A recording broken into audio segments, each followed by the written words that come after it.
Hello everyone! Kamusta po kayo? Naghahanap po ba kayo ng pangmalakasang merienda, pangbisita o di kaya panghandaan din? Sa pamagitan lamang po ng apat na ingredients ay makagagawa na po tayo ng ganito kasarap na dessert. Kaya tara na!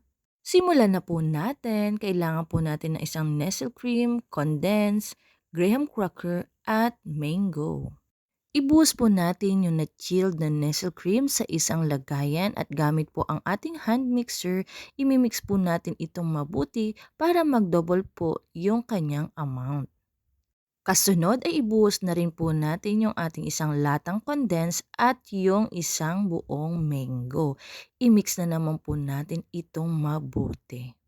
Kapag nakita po natin na nag-double na po yung amount niya, ay pwede na po yan. Sunod naman po ay ilatag naman po natin itong ating mga graham cracker sa isang malinis na lagayan.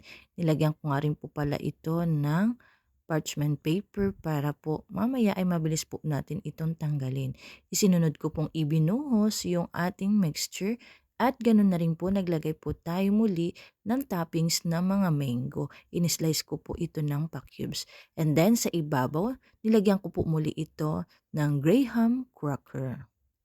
Kapag nalagay na po natin lahat, ay okay na po yan. Inilagay ko po ito sa loob ng fridge sa buong magdamag. At kinabukasan, ganyan na po yung kanyang itsura. At sinimulan ko na nga po pala itong slice para matikman na po natin. Pero ayan na po yung ating finished product. At dahil mahilig po tayo sa cheese, syempre nilagyan po natin ito ng toppings.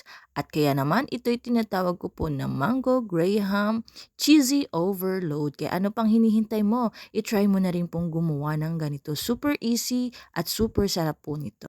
So paano hanggang dito na lang? Ingat kayo palagi. Bye!